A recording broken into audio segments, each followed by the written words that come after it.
bueno estar contigo otra vez. Y también está Esteban Álvarez, coordinador de incidencia política de la Alianza Jóvenes con Trabajo Digno. Esteban, gracias por estar aquí con nosotros. Gracias a ti, Alberto. Buenas tardes. Empezamos contigo, Esteban. ¿Cómo ves este programa Jóvenes Construyendo el Futuro? Más de 100,000 millones de pesos, 6,310 pesos mensuales durante 12 meses máximo a estos jóvenes que buscan capacitarse, que se queden ahí en el empleo, recibieron hasta el Seguro Social. Pues suena bien, Esteban. Claro, sí. Yo creo que para responder tu pregunta, Alberto, partiría que es un programa que es un acierto al visibilizar una problemática urgente en el país, es decir, jóvenes desconectados de la escuela y del trabajo, una necesidad urgente para atender. Nosotros en la Alianza Jóvenes con Trabajo Digno estimamos que en México hay alrededor de 16,4 millones de jóvenes que están en tres condiciones: o desvinculados de la escuela de trabajo, trabajando en trabajos precarios, o estudiando la educación media superior en una condición de pobreza. Entonces, por ese lado, reconocer que hay una población objetivo por atender, me parece que el gobierno de la presente administración que introdujo el programa Construyendo el Futuro, pues acertó al visibilizar esta problemática. ¿Qué hemos visto desde que se lanzó el programa en 2019 hasta la fecha? Es que ha sido un programa, como bien mencionas, con importantes recursos. El presupuesto para el 2024 fue alrededor de 24,000 millones de pesos que se están entregando, como bien dices, en los apoyos económicos mensuales, que representan un salario mínimo para un joven que no está estudiando ni trabajando, vincularlos con un centro de trabajo, darles el seguro médico del IMSS y la capacitación. ¿Qué es algunos de los resultados que nosotros desde la Alianza con las organizaciones que colaboran con nosotros hemos visto? Pues que este programa no está necesariamente focalizado donde hay un mayor número de jóvenes fuera de la escuela y el trabajo. Las reglas de operación para el programa en el 2024 establecían que se enfocaba en las zonas de muy alta marginación y violencia. Entonces tiene un componente que busca atender esto. Pero ¿qué pasa en la realidad? La mayoría de los jóvenes en este país que están desvinculados de la escuela, que no están en la escuela y que no están en un trabajo, están en las áreas metropolitanas. Entonces, nosotros desde la Alianza proponemos que el programa se focalice mejor en estas zonas, dado que aquí ahí es donde están la mayor cantidad de jóvenes Con en ese, esta con ese zona. perfil, con ese perfil. Exactamente. ¿Hay información, Esteban? Vamos a darle la bienvenida a Quique Mireles, que también está con nosotros, consultor político. Quique, gracias por estar aquí con nosotros. Tu turno, Roberto Mendoza. Entonces, aquí el problema es de que hay información clara y transparente de cómo se están aplicando estos recursos. 6,310 pesos para cada chamaco que digan, oye, yo no estudio ni trabajo, necesito capacitación para entrar ya al mundo laboral, como le llama la Secretaría del Trabajo. Pues mira, Beto, y estoy muy de acuerdo con Esteban. La verdad es que es una idea fantástica, como muchas de las ideas que ha tenido esta cuarta transformación y este gobierno. La verdad es que la idea de tener a jóvenes que no estudian ni trabajan, pues aprendiendo un oficio o algo parecido a un oficio o algo especializado, pues es fantástico, pero no hay control. La verdad es que es muy triste porque además no hay unas metas claras, no se sabe si estos jóvenes realmente se capacitaron muy bien, bien o más o menos o mal. No hay un control para tampoco saber cómo lo hizo la empresa, no hay un control para saber si una vez que estos jóvenes se capacitaron, pues van a encontrar un trabajo, digamos, especializado. Por ejemplo, si pudiéramos poner el ejemplo de una panadería, pues tienes a una persona que no sabía, digamos, nada de pan al principio, pero después de un año, pues cuando menos ya podrá hacer algún tipo de pan, a lo mejor no especializado, pero sí pues, unos bolillos, etcétera. Y esto forzaría, digamos, a la empresa a tener, digamos, la posibilidad de crecer, pero eso no existe en este esquema, ¿no? No le puedes decir a la empresa, oye, ya capacitaste a varios jóvenes durante un año, ahora pon una ampliación de tu empresa, pues que se vea que haya un Sí. trabajo productivo de lo que tú, digamos, ya invertiste en la capacitación de estos jóvenes, ¿no? Híjole, porque Quique Mireles, 24,000 millones de pesos, ya nos dijo la cifra Esteban, es mucho dinero. O sea, para darnos una idea, la UNAM, la Universidad Nacional Autónoma de México, con más de 350,000 alumnos, un montón de profesores, de trabajadores, tiene un presupuesto de 55,000 millones de pesos. 24,000 millones de pesos tan solo en 2024 para jóvenes construyendo el futuro, es una buena cifra. Esto tiene que dar resultados, Quique, ¿cómo lo has visto? Sí, bueno, para que la gente pueda medir es un poco más de 3 veces la estafa maestra, digo, para que tengan contemplado cuánto dinero es. Y yo concuerdo con todo lo que se ha comentado. Sin duda alguna, nadie creo que podría estar en contra de capacitar a los jóvenes, mucho menos de capacitarlos en filas para que puedan obtener un mejor empleo y que tengan pues más habilidades que las obtenidas ya sea en la escuela o en pues las actividades, pues una expertise en cuanto a actividades laborales ellos tuvieran. El problema es todo todo lo que es para mejorar se debe medir y aquí el problema es que no se está midiendo absolutamente nada. Y cuando hay dinero público de por medio, el riesgo es doble. Primero, el riesgo es de que el programa no cumpla con el objetivo que es precisamente incorporar a jóvenes a la vida laboral en espacios con un mejor salario. Y el otro es que el dinero público no esté llegando realmente a quien tiene que llegar, en específico en este programa, a jóvenes que estén buscando capacitarse para obtener precisamente una mejor oportunidad laboral. Y esto, pues, es un riesgo enorme y además el contexto de cómo se crea Jóvenes Construyendo el Futuro, creo que también hay que analizarlo. El gobierno federal tenía muchos programas y seguramente ellos los pueden ubicar, tenían muchos programas referentes a temas laborales que funcionaban de una manera ordenada, que se tenían fiscalizados los recursos de manera correcta, que tenían muchas áreas de oportunidad. Todo esto me refiero a todo lo que realizaba el Servicio Nacional de Empleo y que llegaron a barrerlo totalmente.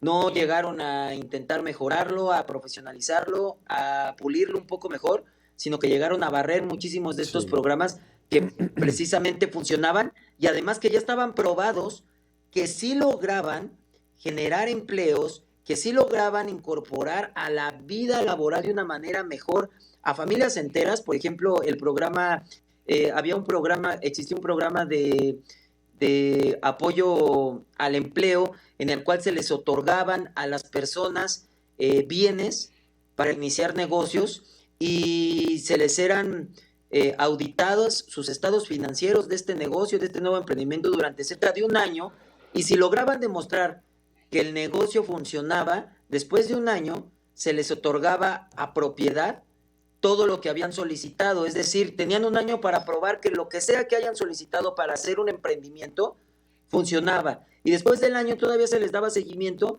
porque se les buscaba como una de las condicionantes que generaran más empleos. Entonces tenían un lapso, además de que tenían el seguimiento, capacitación, tenían asesoría permanente, se les fiscalizaba de esta manera y se aseguraban pues en este caso el Servicio Nacional de Empleo, que dejaba operando un negocio que generaba fuentes de empleo y lo dejaba andando. Y aquí era, por ejemplo, uno de los tantos programas que llegaron y barrieron.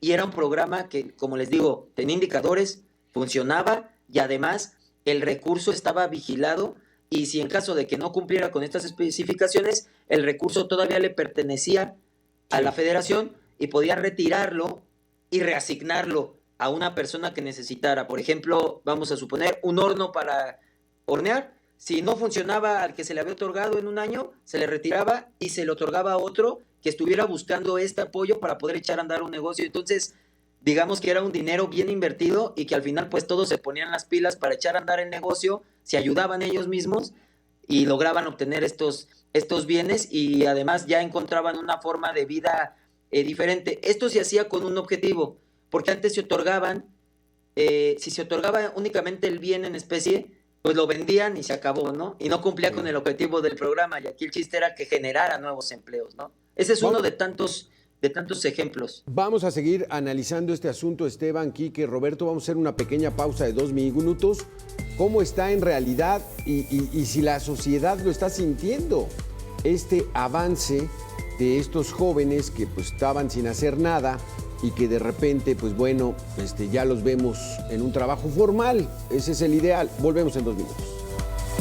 Esos son los que 500. reciben al mes, 7,000. 7,562 pesos. 7,562 pesos son lo que reciben estos chamacos de Jóvenes Construyendo el Futuro por espacio máximo de 12 meses, esperando que en ese año pues, se hayan capacitado. Esteban, se van a atender a 3 millones de jóvenes, pero dices que hay un rezago de 16 millones, pero bueno, por algo se empieza, nos está saliendo cara esta inversión, ¿tiene éxito, Esteban? Sí, gracias, Alberto. Yo creo que para saber el éxito de esta inversión y de este programa social, sería fundamental que el programa tuviera los mecanismos de monitoreo y evaluación correspondiente. Es decir, tenemos indicadores del programa que establecen en las reglas de operación, pero estos indicadores muchas veces responden a cuántos jóvenes se han podido beneficiar por este tipo de apoyos y no cuál es la trayectoria laboral, por ejemplo, de estos jóvenes que recibieron el apoyo durante cierto tiempo. ¿No hay esa información? Pero digamos como ejemplo. ¿No hay esa información transparente, abierta? No, la Secretaría de Trabajo y Prevención Social ha presentado en distintas ocasiones otros estudios sobre cómo ha avanzado Jóvenes Construyendo el Futuro. Es un trabajo que hasta donde tengo entendido ha realizado con la Comisión Nacional de Salarios Mínimos, con la CONSAMI, y que muestran, según la Secretaría de Trabajo y Prevención Social, algunas mejoras en la empleabilidad de los jóvenes, es decir, cuál es la probabilidad de que un joven que participe en Jóvenes Construyendo el Futuro consiga un trabajo después. Y ellos, la Secretaría de Trabajo y Prevención Social, en estos estudios, muestran los datos para hacer una aclamación de que esto sería 3 veces más probable. Ahora, nosotros desde la Alianza y muchos de nuestros integrantes, que son organizaciones de la sociedad civil, que han colaborado con jóvenes y que conocen bien el programa, pues tenemos observaciones sobre el estudio que ha presentado la Secretaría de Trabajo y Prevención Social con respecto al tamaño de la muestra y un poco comparando, porque compara las personas que participaron con las que no participaron, y entonces son un universo muy distinto. Entonces, por ese lado, creo que es importante. Ahora, ¿cuál es un poco, yo creo que uno de los temas centrales? Cómo se plantea el objetivo es que busca que los jóvenes participen, se acerquen a los centros de trabajo en estas zonas de muy alta marginación, de alta y muy alta marginación, con altos índices de violencia. Pero ojo, no es donde están los principales centros de trabajo en México. Entonces estoy regresando a un punto que se comentó uno de los colegas, es decir, qué tipo de capacitación pueden estar recibiendo estos jóvenes y qué tipo de trayectoria laboral se les está garantizando si no estamos vigilando desde la Secretaría de Trabajo y Prevención Social la empleabilidad de los jóvenes. Es decir, que un joven que participe en Jóvenes Construyendo el Futuro, pues que consiga trabajo posterior en esa empresa. Y es lo que, porque es lo una que estrategia mucho más complicada, Esteban, lo que nos dices. O sea, no es nada más darles el trabajo. Integral. Es integral. ¿Dónde se están repartiendo esos recursos? ¿Qué es lo que queremos promover en cuanto a la industria, Roberto? ¿No? Y hacia allá van, o simplemente es, pues bueno, me voy a ir a un tallercito y ahí voy a aprender un oficio. Le falta al programa, Roberto. Pues yo creo que, yo creo que Esteban tiene mucha razón y también Quique, pero lo importante aquí es que es un programa clientelar, es un programa para reunir votos, esa es la verdad, y por eso Esteban lo dice muy bien, pues es un asunto de llegar a las zonas de mayor marginación para poder regalar ese dinero, porque este dinero, ya como lo hemos hablado ampliamente los tres, pues no es un programa en donde se vaya a regresar el dinero a la federación, sino es un programa a fondo perdido, es decir, ese dinero se va a regalar, esa es la verdad. Sí. Y la verdad es que el dinero regalado siempre es muy peligroso porque pues el dinero regalado es muy fácil de gastar y es muy difícil que se convierta en algo productivo. Entonces esto es muy triste porque empezamos con una muy buena idea, pero Sí. se fue convirtiendo, o a lo mejor así estaba programado, en convertirse en una cosa clientelar en donde le vamos a dar Sí. dinero a la gente que tiene o muy poca posibilidad de trabajar en una empresa porque no hay cerca de su casa, y entonces le vamos a dar este dinero para que vote por nosotros. Es que ese es el riesgo, Quique Mireles. Antes de irnos al corte, quiero ver tu opinión política. Es una tentación brutal repartir 24,000 millones de pesos este año electoral a 2,7 millones de jóvenes, ¿no? Y la tentación es pues, que tenga fines electorales o que haya opacidad en ese manejo de dinero, porque aunque nos No, yo digan te pongo desde un la riesgo máxima más. palestra de Palacio ya no hay corrupción, Quique, tu opinión. No, yo te pongo un riesgo más. Hemos visto el tema, por ejemplo, del tema de las pensiones, en donde hay padrones alterados y en donde incluso hay 600,000 personas cobrando pensión, 600,000 personas que no, aparentemente no existen cobrando pensión. Entonces, imagínense la falta de, pues ahora sí, de fiscalización de estos recursos de seguimiento, pues genera las dudas sobre si el padrón de Jóvenes Construyendo el Futuro es real, cuántas de estas personas sí están en algún lugar tomando la capacitación, cuántas personas están dentro del padrón y ni siquiera se han enterado que están recibiendo una beca, y que incluso podrían estar personas ahí que no están recibiendo ellos los recursos, pero sí están dados de alta en el programa. Ha habido ya ciertas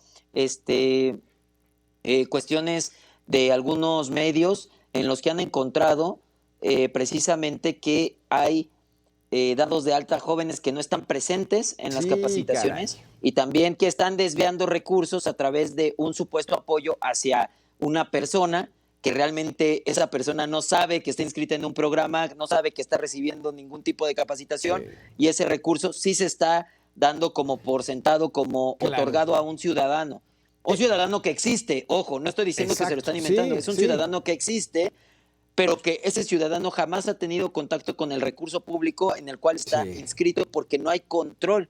Y esto lo hemos visto, no es exclusivo de Jóvenes Construyendo el Futuro, sino que es, pues ahora sí que se está volviendo prácticamente canon en los programas Claro. sociales que Y se es que, están y es que impulsando la, por es que parte del gobierno federal. la realidad se impone, Quique. O sea, hay desconfianza en el manejo de tanto dinero. Roberto, Quique, Esteban, vamos a hacer una pequeña pausa de 2 minutos y regresamos con este tema. ¿Dónde debería estar toda esa información, ese macro perfil para que conozcamos a las personas y que están recibiendo dinero y cómo les fue? O sea, una evaluación verdaderamente, porque es mucho dinero que estamos pagando entre todos los mexicanos. Volvemos en 2 minutos. Un poco cómo es esta dinámica. 7,572 pesos se le dan directo al chavo que se va a capacitar, se reparte con la persona que lo va a capacitar. ¿Cómo es esto? Sí, originalmente el programa fue novedoso porque introdujo una plataforma electrónica en el cual los jóvenes se podían dar de alta, y esta plataforma hacía la vinculación con los centros de trabajo. Em, eh, Uno, digamos, rellenaba la información que tenía, si cumplía los requisitos, que es como tener menos de 20, entre 15 y 29, perdón, entre 18 y 18. 29 años, y vas a darte de alta y te hacen una colocación con un centro de trabajo. Ahora, una vez establecido ese vínculo, la intención era que los jóvenes se presentaran en los centros de trabajo, que estuviera claro un plan de capacitación para el periodo en el cual iban a estar, que era de un máximo de 12 meses, es decir, un año. Y entonces la empresa, el centro de trabajo, podía considerar o contemplar a esa persona como parte de su, digamos, equipo. Y muchas empresas, debemos reconocerlo, porque el programa ha apoyado a muchos, muchos jóvenes, además de muchas empresas, han participado así. De que hay instancias en el cual esto no ha sucedido, hay denuncias y reportajes sobre cómo la intermediación laboral no está sucediendo como debe, es claro, ¿no? Y deberíamos de tener un foco ahí. Creo que el programa debería de ampliarse de una manera mucho más integral para considerar las barreras estructurales que venimos arrastrando desde la educación media superior, es decir, qué tipo de educación están recibiendo las personas jóvenes en este país. Y el programa debería de enfocarse no simplemente en dar los apoyos económicos mensuales, como es la norma ahorita para cumplir los objetivos, sino establecer objetivos de empleabilidad y medir el éxito en cuántos jóvenes logran conseguir un trabajo posterior al programa. Es decir, transitar más allá de un programa hacia una política de empleabilidad para las personas jóvenes en el país. Sí, Y claro. esta política pues tendría los elementos de evaluación correspondientes que están mandatos por la Constitución, es decir, Coneval a los programas sociales los debe de evaluar. Pero nosotros hemos encontrado que a través de estas reglas de operación que no definen claramente unos objetivos o que dejan el objetivo como entregar apoyos directamente a jóvenes y que reciban capacitación, pero no se comprometen a un mecanismo de evaluación y seguimiento Sí. de cómo es esa capacitación y cómo sucede, pues limita, ¿no?, al Es, programa. es que el gobierno federal le tiene miedo a la evaluación, Roberto Mendoza, pero la evaluación es un diagnóstico, está funcionando bien, hay que mejorar en algunos aspectos. Tenemos un minuto para cada uno, Roberto. Pues bueno, esta situación no hay cómo medir, y cuando no se mide, pues trabajo que no se mide, pues no tiene éxito. Adelante, Roberto. Pues mira, yo creo que es muy triste porque Jóvenes Construyendo el Futuro es un gran nombre para decir que los jóvenes iban a, digamos, a construir esta parte más importante de la cuarta transformación. Y aquí hay dos cosas muy Sí. interesantes. Primero, pues se benefició más a los empresarios porque pues tenías ahí a mano de obra pues prácticamente gratuita o gratuita, porque no le pagaba el empresario, le pagábamos todos. Y además, no tenían derecho a vacaciones, no tienen aguinaldo. Pues es fantástico para una empresa. Y la verdad es que después de esto, pues no sabemos si estos jóvenes, si es que se lograron capacitar, Sí. pues van a poder implementar esa capacitación en algún otro empleo y que les sirva para su vida. Es decir, no se está construyendo nada hacia el futuro y lo único que estamos haciendo, porque así lo estamos haciendo todos, es pagarle a los empresarios para que pues paguen ellos menos impuestos y contraten menos trabajadores. Y aquí son unas de las incongruencias, ¿no? Quique Mireles, por un lado es, no sean esclavos de los empresarios, y los están empujando para que sean eso. Y entonces aquella idea de que haya emprendimiento entre los jóvenes, que generen su propio negocio, no, eso es muy neoliberal. O sea, no hay congruencia aquí. ¿Qué es lo que queremos para nuestro país, económicamente hablando? Sí, yo lo comento. Yo creo que es una gran idea, muy romántica el programa, pero realmente lo que está sucediendo creo que no es lo que tendría que suceder. Yo, la verdad, si en mí estuviera, claramente no lo está, yo podría rediseñar esta política pública y rescatar el programa de fomento al autoempleo y enfocarlo a un tema de jóvenes, si así se quiere, que es muy, muy loable, muy bueno. Y yo creo que por ahí podría ser la salida, ¿no? Buscar que precisamente los jóvenes generen su autoempleo, se sostengan y además generen más empleos, ¿no? Pero a costa de pues un trabajo arduo, un seguimiento, y yo creo que esto sería muchísimo mejor incluso para la economía en general, ¿no? Porque además estarías formalizando empleos, porque uno de los requisitos claros sobre este programa que desapareció era que también, evidentemente, tenían que darse de alta, era formalizar empleos, tenían que darse de alta ante el SAT, ante el IMSS, los trabajadores, tenían que tener todos los permisos del lugar en donde se pusieron. O sea, realmente estaba excelente este programa.